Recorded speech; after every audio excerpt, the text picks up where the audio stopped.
Hi welcome back to my channel. ఈరోజు కథ నువ్వుంటే నా జతగా సీజన్ 2 18వ భాగాన్ని వినేద్దాం. శ్రీ ఇద్దరిని విడిపించి కోపంగా, అబ్బబ్బా ఆపండి మీ గొడవ, దూరంగా ఉన్నప్పుడేమో బాధపడతారు, దగ్గరున్నప్పుడేమో ఇలా కొట్టుకుంటూ ఉంటారు, నీకంటే ఆ టామ్ అండ్ జెర్రీనే బెటర్ అని అరుస్తుంది. అవినాష్ అవి ఇద్దరు శ్రీని హక్ చేసుకుని చెరువు వైపు ముద్దు పెట్టి మా ప్రేమ ఇలాగే ఉంటుందమ్మా అని నవ్వుతారు. శ్రీ నవ్వుతూ మీ వేషాలు నాకు తెలియవా అని పాయసం తీసుకుని అవినాష్కి అవికి తినిపిస్తుంది. అవినాష్ నవ్వి శ్రీని హక్ చేసుకుంటాడు. శ్రీ సంతోషంగా అవినాష్ తలనిమిరి ఎలా ఉన్నావు కన్నా అని అడుగుతుంది. ఇందులో చక్రధర్ గారు కిందికి వస్తూ, వాడికేం తక్కువ తల్లి, నా మనవడు, వాడు ఎక్కడ ఉన్నా రాజులానే ఉంటాడు అని అంటాడు. అవినాష్ చక్రధర్ గారి కాళ్ళకి నమస్కారం చేసుకుంటాడు. చక్రధర్ గారు ఎంతో సంతోషంగా అవినాష్ని కౌగిలించుకుని, నా పేరు నిలబెట్టావు ఏవి, నీకు ఏం కావాలో చెప్పు అని అడుగుతాడు. అవినాష్ చిన్నగా నవ్వి, నాకు కావాల్సింది ఒక్కటే తాతయ్య, కానీ మీరు నాకు అది ఇవ్వలేరు అంది అని అంటాడు అవినాష్. అవినాష్ అలా చెప్పగానే అందరూ షాక్ అవుతారు. చక్రధర్ ఆశ్చర్యంగా, నేను ఇవ్వలేనా, ఏంటి ఏవి అది, నువ్వు అడిగేది ఏదైనా సరే తెచ్చి నీ కాళ్ళ ముందు పెడతా, చెప్పు ఏంటో అంది. అది అని అడిగాడు. అవినాష్ ఊపిరి పీల్చుకుని, నాకు ఫ్రీడమ్ కావాలి తాతయ్య. శ్రీ చక్రధర్ గారి వైపే చూస్తుంది. అది నీకు ఉంది కదా ఏవి, మళ్ళీ కొత్తగా అడుగుతున్నావేంటి అంటారాయన. ఏం తాతయ్య నాకు ఫ్రీడమ్, నేను ఉన్న చోటంతా సీసీ కెమెరాస్ పెట్టించారు, నేను ఏం చేయాలని చూసినా వెంటనే నాకు ఫోన్ చేసి చెప్పేవారు. పేరుకి మీరు నన్ను దూరంగా ఉంచారు, కానీ ఎప్పటికప్పుడు నన్ను గమనిస్తూనే ఉన్నారు. నాకు అలా వద్దు తాతయ్య, నాకు పూర్తి ఫ్రీడమ్ కావాలి, నన్ను మీరు ఎవరూ గమనించకూడదు, నేను ఏం చేస్తున్నా పట్టించుకోకూడదు, అసలు నా గురించే ఆలోచించకూడదు, ఈ బిజినెస్ వర్క్స్ టెన్షన్స్ వీటి నుంచి నాకు ఫ్రీడమ్ కావాలి తాతయ్య, అసలు నేను మీ మనవడు అనే విషయం మీరు మర్చిపోయేంత ఫ్రీడమ్ కావాలి, మీరు ఇస్తారా తాతయ్య.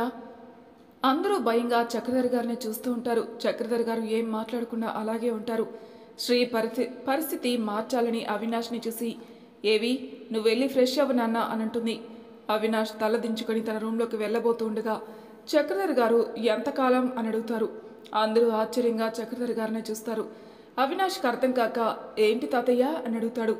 అదే నీకు ఫ్రీడమ్ ఎంతకాలం కావాలి, నువ్వు చెప్పిన టైం వరకు మన ఫ్యామిలీలో ఉన్న వాళ్ళు ఎవరు నిన్ను డిస్టర్బ్ చేయరు, నువ్వు ఈ ఇంటి అబ్బాయివి అని కూడా ఎవరికి తెలియనివ్వను, నాకు టైం చెప్పు ఏవి, కానీ ఒక కండిషన్, నువ్వు చెప్పిన టైం వరకు నీకు ఫ్రీడమ్ ఇస్తాను, కానీ నీ టైం అయ్యాక నేను చెప్పినట్టు నువ్వు చేయాలి, నా సామ్రాజ్యానికి నువ్వే అధిపతి అవ్వాలి, ఇక నా బాధ్యతలన్నీ నువ్వే తీసుకోవాలి, అలా చేస్తానంటేనే నువ్వు అడిగినంత వరకు నీకు ఫ్రీడమ్ ఇస్తాను, లేకపోతే నీ ఇష్టం అన్నాడు. అందరూ అవినాష్ వైపే చూస్తారు. అవినాష్ కాసేపు ఆలోచించి, నాకు 3 ఏళ్ళు టైం కావాలి తాతయ్య, ఈ 3 ఇయర్స్లో నేను ఎక్కడ ఉన్నానో కూడా మీరు తెలుసుకోకూడదు, 3 ఇయర్స్ తర్వాత మీరు ఏం చెప్పినా నేను చేస్తాను, ఐ ప్రామిస్ తాతయ్య అని అంటాడు. శ్రీ గట్టిగా ఏవి మాట ఇచ్చే ముందు కాస్త ముందు వెనుక ఆలోచించు అంటుంది. నేను బాగా ఆలోచించే ఈ డెసిషన్ తీసుకున్నానమ్మా అంటాడు అవినాష్. సరే అయితే నీకు 3 ఏళ్ళు టైం ఇస్తున్నాను, నువ్వు ఎక్కడ ఉంటావో ఏం చేస్తావో అని కూడా నేను ఆలోచించను, ఆ తర్వాత నేను చెప్పింది నువ్వు కాదు అనకుండా చెయ్యాలి అన్నాడు. అలాగే తాతయ్య, నేను ఈరోజే బయలుదేరుతాను అన్నాడు. నీ ఇష్టం ఏవి, కానీ మీ నాన్న ఢిల్లీలో ఏదో పని ఉందని వెళ్ళాడు, వెళ్ళేటప్పుడు మీ నాన్నని ఒక్కసారి మాట్లాడించి వెళ్ళు అని చెప్పి శ్రీని చూసి చిన్నగా నవ్వి తన గదికి వెళ్ళిపోతాడు చక్రధర్. చక్రధర్ గారు వెళ్ళగానే శ్రీ కోపంగా అవినాష్ని చూసి, నీకేమైనా పిచ్చి పట్టిందా ఏవి, ఈ 3 ఏళ్ల తర్వాత నీకు ఇప్పుడు ఉన్న ఫ్రీడమ్ కూడా ఉండదురా, కావాలని మీ తాతయ్య నీకు ఛాన్స్ ఇచ్చారు, మీ తాతయ్య గురించి నీకు పూర్తిగా తెలియదు కన్నా, ఆయనకి కావాల్సింది మనకు తెలియకుండా మన చేత్తోనే చేయిస్తారు, ఎందుకు ఇలా చేసావు ఏవి అని కోపంగా అరుస్తుంది. అవినాష్ శ్రీ భుజాల్ని పట్టుకుని, అమ్మా నీ కొడుకుకి లైఫ్లో కొన్ని గోల్స్ ఉన్నాయి, అవి తీరాలంటే నాకు ఇలా చేయక తప్పదు, నువ్వేం ఫీల్ అవ్వకమ్మా, 3 ఏళ్ల తర్వాత చూసుకుందాం, ట్రస్ట్ మీ అన్నాడు. శ్రీకి అవినాష్ చెప్పినా వినడని అర్థమై ఏం మాట్లాడలేక సైలెంట్ అవుతుంది. అవినాష్ అవి వైపు చూసి తన చెయ్యి ముందుకు చాపి, నాకు ప్రామిస్ చేయవి, ఈ 3 ఏళ్లలో నువ్వు ఎప్పుడూ కూడా నన్ను హ్యాక్ చేయవని, ఇంకా నన్ను అస్సలు పట్టించుకోనని నాకు మాటివ్వు అని అంటాడు. అవి అర్థం కాక అవినాష్ని చూస్తూ, ఏం మాట్లాడుతున్నావేవి, నేను అని ఇంకా మాట్లాడుతుండగా అవినాష్ గట్టిగా ఇవ్వు అని అరుస్తాడు. అవి అవినాష్కి భయపడి అవినాష్ చేతిలో తన చేయి పెట్టి, నేను మాటిస్తున్నానన్నా, ఈ 3 ఏళ్ళు నేను నీ గురించి పట్టించుకోను, హ్యాక్ చేయను అని కళ్ళు మూసుకుంటుంది. అవినాష్ అవిని కౌగిలించుకుని, నేను ఈ బిజినెస్ ఫీల్డ్లో నుండి చాలా అలసిపోయానురా, నాకు నేను అనుకున్నది చెయ్యాలని ఉంది, అది నేను ఖచ్చితంగా చెయ్యాలి. అవి అది అని అంటాడు. అవి చిన్నగా నవ్వి, నీ గోల్ ఏంటో నాకు తెలియదా అన్నా? నువ్వు ఇప్పుడు ఎక్కడికి వెళ్తావో కూడా నాకు తెలుసు. నీకు నేను అడ్డురాను. ఈ 3 ఇయర్స్ నీ లైఫ్ని ఫుల్గా ఎంజాయ్ చెయ్యి. స్వేర్ నేను అస్సలు తెలుసుకోను. నీకు ఎప్పుడైనా ఏ హెల్ప్ కావాలంటే ఒక్క ఫోన్ కొట్టు చాలు, నేను చూసుకుంటా అని కన్ను కొడుతుంది. అవినాష్ అవిని కౌగిలించుకుని థ్యాంక్స్ రా బంగారం అని చెప్పి శ్రీ బాధగారును చూసి శ్రీ పక్కన కూర్చుని, అమ్మా నేను నీతో డైలీ ఫోన్లో మాట్లాడతాను. ఇయర్కి 2 టైమ్స్ ఇంటికి వస్తాను. ప్లీజ్ ఈ ఒక్కసారికి ఒప్పుకోవా? ఇంకా లైఫ్ లాంగ్ నీ దగ్గరే ఉంటానుగా అన్నాడు. శ్రీ అవినాష్ మొహాన్ని తన చేతుల్లోకి తీసుకుని, నీ సంతోషాన్ని నేనెందుకు కాదంటాను కన్నా, కాకపోతే మళ్ళీ 3 ఏళ్ళు దూరంగా ఉంటావుగా, అందుకే కొంచెం బాధగా ఉంది. కానీ నువ్వు మాత్రం జాగ్రత్త కన్నా అని అంటుంది.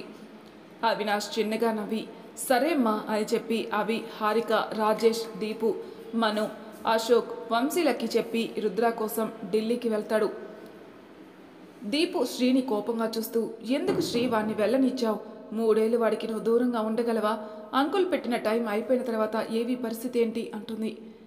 అవును శ్రీ, ఏవికి ఇక ఫ్రీడమ్ అనేది ఉండదు, అప్పుడు ఏం చేస్తాడు అంటుంది మను. శ్రీ పైకి లేచి, ఇంకా నేను ఏమీ చేయాలి, ఇక్కడే ఉండు అని చెప్పి వాడి ఆశల మీద నీళ్లు పోయాలా? నేను అలా చేయలేను, అందుకే వెళ్ళనిచ్చా. ముందు వాడు అనుకున్న గోల్ పూర్తి చేయనివ్వండి, ఆ తర్వాత ఏం చేయాలో ఆలోచిద్దాం. వాడి ఇష్టాన్ని నేను ఎప్పుడూ కాదు అనను. అప్పటి నుంచి చూస్తున్నాను, గోల్ గోల్ అంటున్నారు. ఏముంది ఏవికి అంత పెద్ద గోల్? దానికోసం 3 ఏళ్ళు దూరంగా ఉంటానని ఎందుకన్నాడు అని అడిగాడు అశోక్. పెద్దనాన్న అన్నయ్య గోల్ పోలీస్ ఆఫీసర్ అవ్వడం. తాతయ్యకి నాన్నకి తెలియకుండా అందుకు కావలసిన ఫార్మాలిటీస్ అన్నీ పూర్తి చేశాడు. ఇప్పుడు జాయినింగ్ ఆర్డర్ వచ్చింది, అందుకే తాతయ్య దగ్గర రిస్క్ తీసుకుని మరీ 3 ఇయర్స్ టైం అడిగాడు అంది అవి. అవి చెప్పింది విని శ్రీ తప్ప అందరూ షాక్ అవుతారు.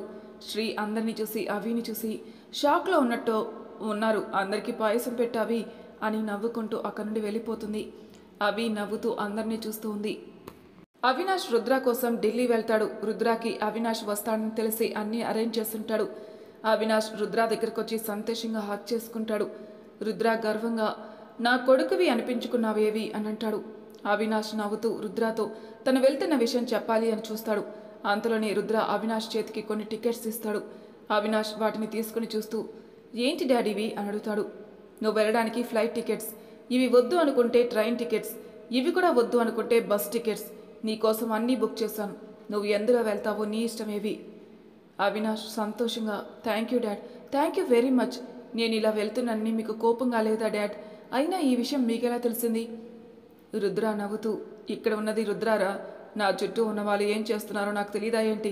నా పిల్లల ఇష్టాలని నేను ఎప్పుడు గౌరవిస్తాను. ఏవి వాళ్ళకి ఏది చేయాలనిపిస్తే అది చేయని నేను ఎప్పుడు అడ్డు చెప్పను, ఎందుకంటే నా పిల్లల మీద నాకు నమ్మకం ఉంది కాబట్టి. అవినాష్ రుద్రాని హక్ చేసుకుని థ్యాంక్స్ డాడ్ అని చెప్తాడు. ఏమైనా ప్రాబ్లం వస్తే మాకు ఫోన్ చేయనన్నా అంటాడు రుద్ర. అవినాష్ రుద్రాని చూసి, అంతదాకా రానివ్వను డాడ్, కానీ నా వల్ల ఎవరికైనా ప్రాబ్లం వస్తే ఖచ్చితంగా చెప్తాను డాడ్ అని నవ్వి, వెళ్ళొస్తాను డాడ్ అని చెప్పి బయలుదేరుతాడు. రుద్ర అవినాష్ వెళ్ళిన వైపే చూస్తూ ఉంటాడు. ఇంతలో చారీ పరిగెత్తుకుంటూ రుద్ర దగ్గరకు వస్తాడు. రుద్ర చారీని చూసి, ఏమైంది చారీ అని అడుగుతాడు. చారీ ఆయాసపడుతూ, సార్ రితి వాళ్ళ ఇంట్లో లేదు సార్, వాళ్ళ ఇల్లు ఖాళీ చేశారని పక్కన్న వాళ్ళు చెప్పారు సార్. రుద్ర షాక్ అయి, వాట్, తను ఎక్కడికి వెళ్ళింది? ఏమో సార్ నాకు తెలీదు, కనుక్కోవాలని చూసినా ఒక్క క్లూ కూడా వదలకుండా వెళ్ళింది సార్ అంటాడు చారీ. రుద్ర కోపంగా చేతిని టేబుల్ మీద కొట్టి, నువ్వేం చేస్తావో నాకు తెలియదు చారీ, తను మాత్రం ఇక్కడ ఉండాలి, నేను చేసిన తప్పుని తనకు చెప్పి సరిదిద్దుకోవాలి అని బాధగా అంటాడు. చారీ అక్కడి నుంచి వెళ్తూ అలాగే సార్ అని చెప్పి ఏం మాట్లాడకుండా వెళ్ళిపోతాడు. రుద్ర తను రితికి చేసింది తలుచుకుంటూ బాధపడుతూ ఐఆమ్ సారీ రితి అని బాధగా చైర్లో కూర్చుని కళ్ళు మూసుకుంటాడు. రైల్వే స్టేషన్లో రితి తన బ్యాగ్ పక్కన పెట్టుకుని తన చేతిలో పూణేకి వెళ్లాల్సిన ట్రైన్ టికెట్స్ చూస్తూ బాధగా ఒక చోట కూర్చొని ఉంటుంది. తన వెళ్లాల్సిన ట్రైన్ ఇంకా రాకపోవడంతో రితి వెయిట్ చేస్తూ ఉంటుంది. అప్పుడే అక్కడికి ఏవి కూలింగ్ గ్లాసెస్ పెట్టుకుని ఎంతో స్టైల్గా నడుచుకుంటూ అక్కడికి వస్తాడు. అక్కడున్న అమ్మాయిలందరూ అవినాష్ని కళ్ళార్పుకున్న చూస్తూ ఉంటారు. అవినాష్ ఆ అమ్మాయిని చూసి నవ్వుకుంటూ చుట్టూ చూస్తాడు. తన కళ్ళు ఎదురుగా బాధగా కూర్చునున్న రితి మీద ఆగుతాయి. తనకు తెలియకుండా తన గుండె వేగం పెరుగుతూ ఉంటుంది. రితిని చూడగానే అవినాష్ గుండె మీద చేయి పెట్టుకొని, ఇదేంటి, ఈ అమ్మాయిని చూసి నా చిట్టి గుండె ఇంత గట్టిగా కొట్టేసుకుంటుంది అని నవ్వుకుంటూ రితి పక్కకెళ్ళి కూర్చుంటాడు. రితి అవినాష్ని చూడకుండా అలాగే ఉంటుంది. అవినాష్ తన గొంతు సరిచేసుకుని రితితో మాట్లాడాలని చూసేలోపే అవినాష్ రుద్ర కొడుకని తెలిసి అక్కడున్న అందరూ వచ్చి అవినాష్ చుట్టూ చేరి మాట్లాడిస్తారు. అవినాష్ వాళ్ళని నవ్వుతూ మాట్లాడిస్తూ రితిని చూస్తూ ఉంటాడు. రితి తన చుట్టూ జరిగేది ఏదీ పట్టించుకోకుండా సైలెంట్గా తలదించుకొని ఉంటుంది. ఇందులో రితి వెళ్లాల్సిన ట్రైన్ అనౌన్స్మెంట్ రావడంతో రితి బ్యాగ్ తీసుకుని అక్కడి నుంచి వెళ్ళిపోతుంది. అవినాష్ అందరి నుంచి తప్పించుకుని రితి కోసం చుట్టూ చూస్తాడు. కానీ రితి ఎక్కడా కనిపించకపోయేసరికి కొంచెం డల్ అయి మనసులో, నేనెందుకు ఆ అమ్మాయి గురించి అంతగా చూస్తున్నాను? ఆ అమ్మాయి బాధగా ఉంటే నాకెందుకు ఏదోలా ఉంది? రే ఏవి, నీకెందుకురా ఆ అమ్మాయి గురించి? ఇప్పుడు నీకు ఫ్రీడమ్ వచ్చింది, నువ్వు ఎంజాయ్ చేయాల్సిన టైం రా ఇది, ఇవన్నీ పట్టించుకోక ఏవి అని తనకు తాను సర్ది చెప్పుకొని తన టికెట్స్ తీసుకుని ట్రైన్ ఎక్కుతాడు. ఆ ట్రైన్ మొత్తం చిన్న చిన్న రూమ్స్ లాగా ఉంటాయి. ఒక్కొక్క రూమ్లో 2 బెడ్స్ ఉంటాయి. అవినాష్ తన టికెట్ని చూస్తూ తన నెంబర్ వెతుక్కుంటూ వెళ్తూ ఉంటాడు. ఇంతలో తన టికెట్ నెంబర్ ఉన్న రూమ్ రావడంతో అవినాష్ లోపలికి వెళ్ళడానికి డోర్ తీసి ఎదురుగా ఉన్నది చూసి షాక్ అవుతాడు. ఎదురుగా రితి కిషోర్ గారు తనకిచ్చిన ఉంగరాన్ని చూస్తూ కళ్ళల్లో నీళ్లు పెట్టుకుని ఏడుస్తూ ఉంటుంది. అవినాష్ సడన్గా డోర్ తీయడంతో రితి వెంటనే కళ్ళు తుడుచుకొని అవినాష్ని చూస్తుంది. ఇద్దరు కళ్ళు అర్పకుండా ఒకరినొకరు చూసుకుంటూ ఉంటారు. ఇంతలో రితి ఫోన్ రింగ్ అవడంతో ఇద్దరు తేరుకుంటారు. అవినాష్ సైలెంట్గా వచ్చి రితికి ఎదురుగా ఉన్న సీట్లో కూర్చొని రితిని చూసి చిన్నగా నవ్వుతాడు. రితి కోపంగా మొహం పక్కకు తిప్పుకొని ఫోన్ చూసేలోపే కాల్ కట్ అవుతుంది. ఇంతలో ట్రైన్ స్టార్ట్ అవుతుంది. అవినాష్ కాసేపుండి రితిని చూసి, హాయ్ అండి, నా పేరు ఏవి, మీ పేరేంటి అని పలకరిస్తాడు. రితి కనీసం అవినాష్ వైపు కూడా చూడకుండా చెవిలో హెడ్ ఫోన్స్ పెట్టుకుంటుంది. అవినాష్ మనసులో, అబ్బో దీనికి బాగా టెక్ ఉంది బాబోయ్, ఎంత పొగరు చూడు, మాట్లాడిస్తే కూడా మాట్లాడదా అని తిట్టుకుంటూ ఫోన్ చూసుకుంటూ ఉంటాడు. ఇంతలో రితికి మళ్ళీ ఫోన్ రావడంతో రితి తన ఫోన్ తీసుకుని స్క్రీన్ మీద ఉన్న పేరు చూడకుండానే ఫోన్ ఎత్తేస్తుంది. అటుపక్క నుంచి సాకేత్, రితి నేను ఇండియా వచ్చేసాను, ఇప్పుడు హైదరాబాద్లో ఉన్నాను, నువ్వు ఎక్కడున్నావురా అని అంటాడు. రితికి సాకేత్ చెప్పింది అప్పుడు గుర్తుకు రావడంతో షాక్ అయి ఎదురుగా ఉన్న అవినాష్ని చూస్తుంది. అవినాష్ రితి ఫేస్ ఎక్స్ప్రెషన్ చూసి తల కూడా పక్కకు తిప్పకుండా రితిని చూస్తూ ఉంటాడు. రితి ఏం మాట్లాడకుండా వెంటనే ఫోన్ కట్ చేసి తన ఫోన్లో ఉన్న సిమ్ బయటికి తీసేసి కిటికీలో నుంచి దాన్ని బయటికి పడేస్తుంది. రితి అలా చేయడంతో అవినాష్ షాక్ అయి, ఓయ్ సిమ్ పడేసావేంటి అని అడుగుతాడు. రితి కోపంగా అవినాష్ని చూస్తుంది. ఏంటి అలా చూస్తున్నావు, నీకు మాటలు రావా ఏంటి? సిమ్ ఎందుకు పడేశావు అంటే ఆన్సర్ చెప్పకుండా అలా గుడ్లప్పగించుకొని చూస్తున్నావేంటి పాపా అంటాడు. రితి అప్పటి వరకు తను దాచుకున్న బాధని ఇక దాచుకోలేక తనకు వస్తున్న కోపాన్ని ఎవరి మీద చూపించాలో తెలియక ఎదురుగా ఉన్న అవినాష్ని చూసి పైకి లేచి అవినాష్ షర్ట్ పట్టుకుని కోపంగా, ఎవడ్రా నువ్వు అసలు, నా గురించి నువ్వేమనుకుంటున్నావురా? పాప ఎవడ్రా నీకు? నేను నా సిమ్ పడేస్తాను, ఏమైనా చేసుకుంటాను, నీకెందుకు బే? నేను గుడ్లప్పగించుకొని చూస్తున్నానా? నువ్వేమైనా పెద్ద అందగాడివి అనుకుంటున్నావా? నిన్నలా చూడ్డానికి అప్పటి నుంచి మిడిగుడ్లు వేసుకుని మరీ నన్ను మింగేసేలా చూస్తున్నా. నువ్వు నన్ను అంటావేంట్రా తెల్ల మొహమోడా? నాతో పెట్టుకోకు, నీ తోలు తీసి నీకే షర్ట్ కుట్టిస్తా సచ్చినోడా అని నోటికొచ్చినట్టు ఆపకుండా తిడుతూనే ఉంటుంది.